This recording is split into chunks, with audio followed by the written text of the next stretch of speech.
Good morning, students. We'll continue with our chapter Chemical Reactions. A chemical reaction is a reaction in which new substances are produced with different chemical properties. We know this since we have started learning chemistry as a separate branch of science, that is, from class 6 onwards. So, in our previous class, we studied about different types of chemical reactions. Through the video which I had posted to you, I hope you have understood that particular video and have understood that there are 5 different types of chemical reactions, but according to your syllabus you only need to know 4 different types of chemical reactions, and they are combination reaction, decomposition reactions, displacement reactions, and double displacement reactions. So under this double displacement reactions, you have to study about precipitation reaction and neutralization reaction, which we will go in detail later. We also focused in our previous lesson about 2 types of chemical reactions. Those are combination reactions and decomposition reactions. Today also we'll focus on these 2 types of reactions with more examples so that the 2 types of reactions becomes very clear to you all. So we'll start with combination reactions. These combination reactions are also called synthesis reactions.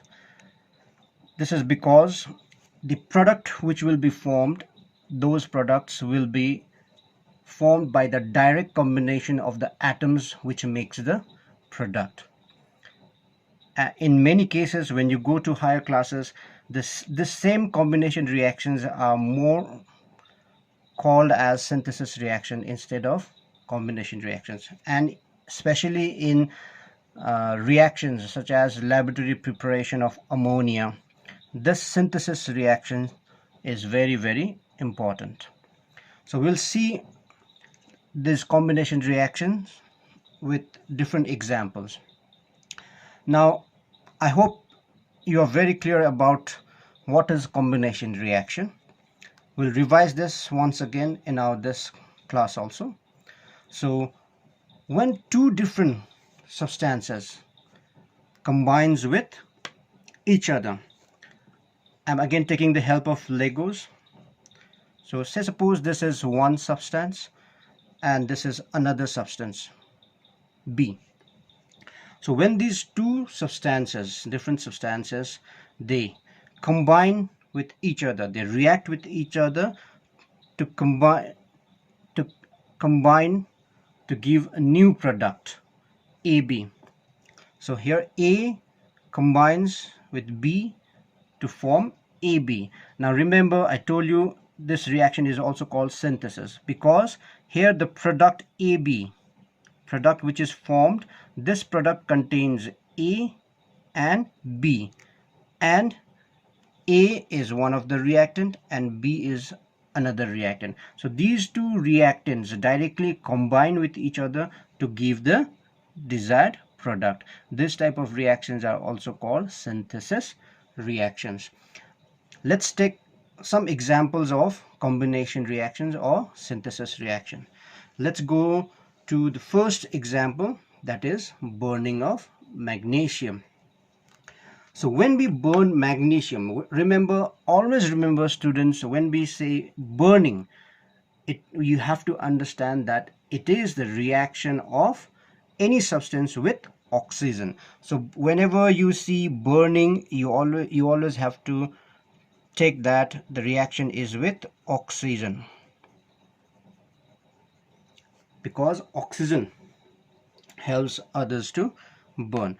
So whenever burning takes place, that is in chemical term we say the reaction of substances with oxygen. So let's see burning of oxygen. So you can refer to your book. This is the picture showing burning of magnesium. So from the picture you can say that the flame which is being produced is very, very bright. This is the burning of magnesium with the help of oxygen. So when magnesium burns, it produces new substance called magnesium oxide. Now remember, here also we have reactant magnesium, oxygen, and the product has both magnesium and oxygen. Therefore this is also called synthesis reaction or combination reaction. Now if you see this chemical equation, this chemical equation is not balanced, and therefore this unbalanced chemical equation is called skeletal equation. So we need to balance this chemical equation, unbalanced chemical equation, in order to satisfy the law of conservation of mass. So let us see over here. Let's see the reactant side, number of atoms on the reactant side, as well as the number of reactants on the product side. Let's see magnesium first. Here we have one magnesium on the reactant side, and on the product side we have one magnesium. So here one magnesium, here one magnesium. So magnesium is balanced. Now let's go to another element, oxygen. Here on the reactant side we have two oxygen. This is one molecule of oxygen and one molecule of oxygen. Since oxygen is a diatomic gas, so in one molecule there are two oxygen atoms. So here we have two oxygen atoms, whereas on the product side we have only one oxygen atom. So here oxygen atom is not balanced. So which side it is not balanced? On the product side. By how much? By 2. So how can we now balance it? We have to write 2 in front of MgO. So this is called coefficient. So with 2 coefficient, now this oxygen becomes 2. So oxygen is now balanced on both sides. Here we have 2, here we have 2. So oxygen is balanced. But there has been change in the number of magnesium atom. Now with this coefficient 2 on the product side, magnesium atoms are 2. The number of magnesium atom is 2. Whereas the magnesium atom on the reactant side is still 1. So how we balance it? Now we have to write 2 coefficient in front of magnesium. Now if you see over here on the reactant side 2 magnesium atom, on the product side 2 magnesium atom, on the reactant side 2 oxygen atoms, on the product side 2 oxygen atom. Therefore now this is a balanced equation.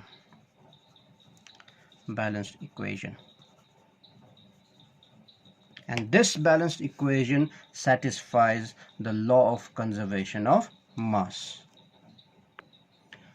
Now let's see another example, burning of hydrogen. Again here the reaction is burning of hydrogen. So again, what we can understand by burning, it is the reaction of hydrogen with oxygen.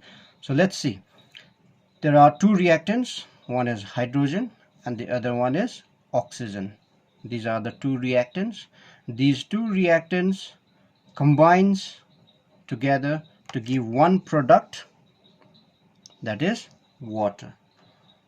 So this is also an example of combination reaction. Two different substances combining together to give one product. So hydrogen combines with oxygen to give water. Just check whether this chemical equation is balanced or unbalanced. If you see over here on the reactant side we have 2 hydrogen atoms, on the product side we have 2 hydrogen atoms. So hydrogen is balanced. What about oxygen atom? On the reactant side we have 2 oxygen atoms, whereas on the product side we have only 1 oxygen atom. So how can we balance it? So product side has less oxygen atom by 2. So we have to write 2 coefficient in the front. So with this 2, oxygen is now balanced, but the number of hydrogen atom has changed on the product side. By how much? By 2. So 2 2s are 4. So there are 4 hydrogen atoms on the product side now. But on the reactant side we still have 2. So how can we balance it? We need to multiply it by 2. So with this we have now 4 hydrogen atom on the reactant, 4 hydrogen atoms on the product side, 2 oxygen atoms on the reactant side, 2 oxygen atoms on the product side. Now this is also a balanced chemical equation that satisfies the law of conservation of mass. Now let's move to another example. Reaction of hydrogen gas with chlorine gas in presence of diffused sunlight. What do we understand by diffused sunlight? Diffused sunlight means when the direct sun rays are blocked by some obstacles, such as it might be cloud, it might be glass, it might be water. When the direct sunlight are blocked and are scattered, diffused, then what happens is the energy of the diffused light gets lowered.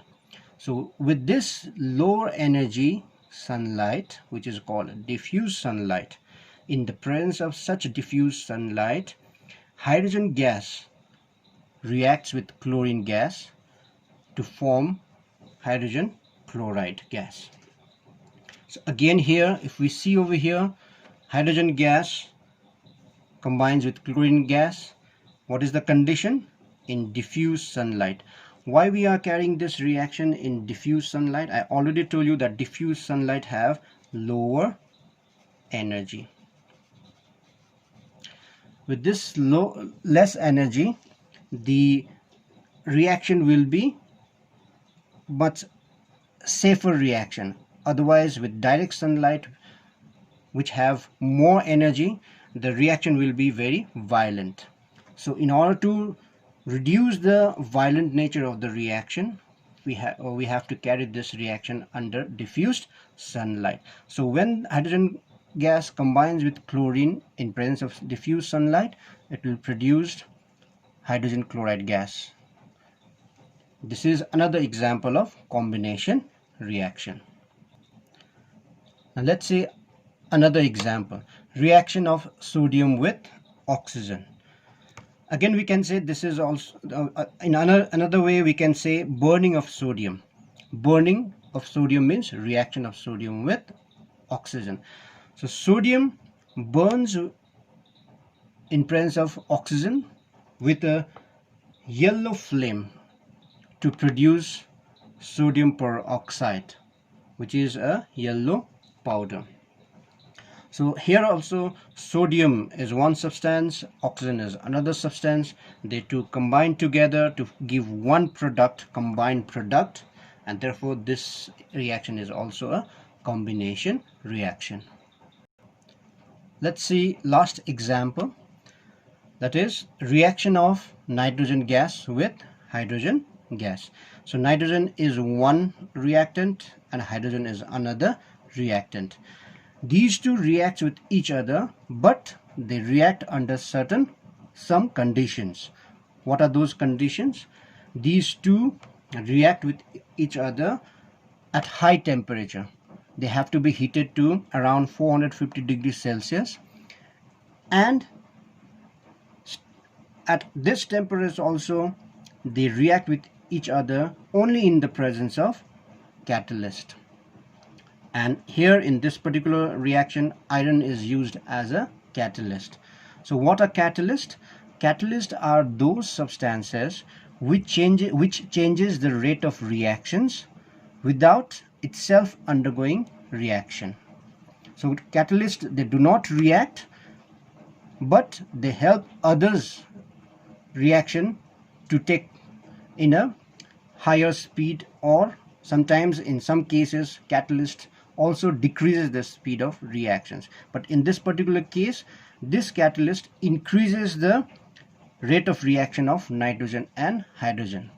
So these are the two conditions for this particular reaction. This nitrogen and hydrogen has to be heated at high temperature at around 450 degrees Celsius in presence of catalyst iron. So when these conditions are met, these two gases will combine together to give a new product with completely different properties, that is ammonia. This is ammonia.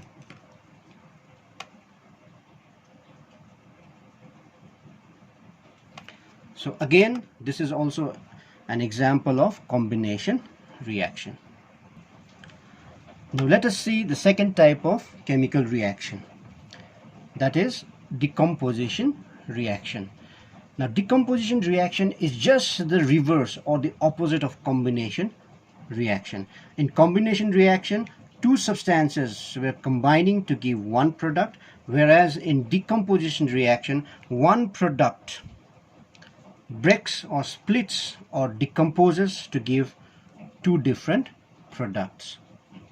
So this is just the opposite of combination reaction. So let's see some examples of decomposition reactions. Let us see the first example, that is thermal decomposition of calcium carbonate. Calcium carbonates are also called limestone.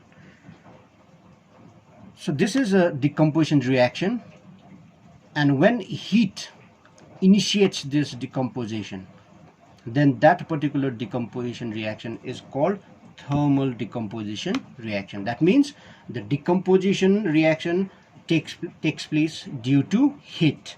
So when heat is applied, calcium carbonate, that is limestone, decomposes to give two products, that is calcium oxide, which is also called quicklime, and carbon dioxide gas. So this is an example of decomposition reaction. And what type of decomposition reaction? It is a thermal decomposition reaction. Why this is a thermal decomposition reaction? Because heat initiates the decomposition reaction. Let us see another type of decomposition reaction, that is electrolytic decomposition reaction. An example is electrolytic decomposition of water. Again here, decomposition of water is brought about by electricity. When electricity is passed through water, not an ordinary water, it has to be an impure water, such as acid. Acid can be added to water, and water containing acid is called acidified water. In some cases, salts can be also added. So in this particular example, we are using acidified water. So through acidified water, if we pass electricity, then water breaks down into its component elements. Those are hydrogen and oxygen gas. Both will be gases. You can also do this experiment at home with the help of battery and water, where you have to mix. You can mix salt, which I said just now. You can add salt, a pinch of salt in water, take a glass of water, and to that water you can dip one battery. You'll see bubbles coming out on the terminals of the battery. On the negative terminal, hydrogen gas will be evolved, whereas on the positive terminal, oxygen gas will be produced. So this type of decomposition reaction, which is brought about by passage of electricity, is known as electrolytic decomposition. And the example of electrolytic decomposition is electrolysis of water, acidified water. Now let us see the last example of decomposition reaction for today's lesson, that is photochemical decomposition reaction of silver chloride. When silver chloride is exposed to light, it breaks down into its component elements. Those are silver and chlorine. So here silver chloride is decomposed by light. Light is a form of energy. So this light energy splits silver chloride into its constituent elements. They are silver and chlorine. And these type of decomposition reaction initiated by light energy is known as photochemical decomposition reaction. And the example is photochemical decomposition of silver chloride. This particular reaction, the decomposition of silver chloride by light, is used in making black and white photographs in the photo studios. This is the application of decomposition of silver chloride. So with this, we finish our today's lesson. I hope I have made you understood all the different examples of combination reaction as well as decomposition reactions. You can always refer your textbook to go through more examples. There are many examples given in your textbook. I suggest you to go each and every chemical reactions, examples of these type of reactions given in your book. All the best and stay safe.